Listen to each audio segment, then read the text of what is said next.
എല്ലാവർക്കും നമസ്കാരം. ആദ്യം തന്നെ അങ്ങനെ കാത്തിരുന്നു. ഇന്ന് ലാലേട്ടൻ്റെ എമ്പുരാൻ റിലീസിങ് ആയി. രാവിലെ തന്നെ പോയിട്ട് കണ്ടു. അബുദാബിയിലെ തിയേറ്ററിലാണ് കണ്ടത് കേട്ടോ. അപ്പോൾ അതിനുശേഷം ഡ്യൂട്ടിക്ക് പോകണം. അപ്പോൾ ഇതിനെക്കുറിച്ച് റിവ്യൂ ആയിട്ട് പോകാമെന്ന് വെച്ചു. പടത്തെക്കുറിച്ച് പറയുകയാണെങ്കിൽ അതിഗംഭീരം കേട്ടോ, സൂപ്പറാണ്. കാരണം ആദ്യം തന്നെ പറയാനെന്ന് വെച്ചാൽ പൃഥ്വിരാജിൻ്റെ മേക്കിംഗ് കേട്ടോ, അത് എനിക്കൊരുപാട് ഇഷ്ടപ്പെട്ടു. കാരണം അത് ആൾ കുറേ എഫേർട്ട് എടുത്തിട്ടുണ്ട്, അത് കാണാനുണ്ട് കേട്ടോ പടത്തിന്.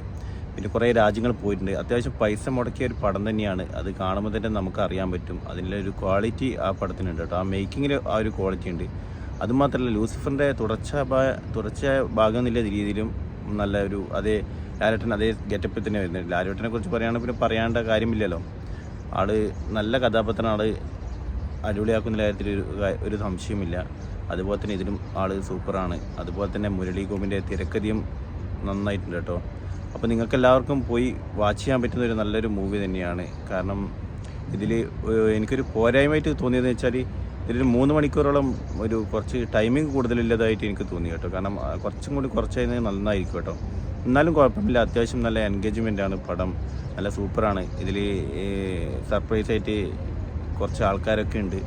അത് നിങ്ങൾ പടം കാണുമ്പോൾ നിങ്ങൾക്ക് മനസ്സിലാവും. അപ്പോൾ എല്ലാവർക്കും മസ്റ്റ് വാച്ചബിൾ, അതായത് കാണാൻ പറ്റിയ ഒരു നല്ലൊരു മൂവി തന്നെയാണ് കേട്ടോ. പിന്നെ ഇത് കുറേ ആൾക്കാർ ഇങ്ങനെ തള്ളി പോയത് കൊണ്ട് മാത്രമാണ് എനിക്ക് കുറച്ചൊരു ഇതായിട്ട് തോന്നിയത്. എന്നാലും കുഴപ്പമില്ല, അത്യാവശ്യം നല്ല മൂവി തന്നെയാണ്.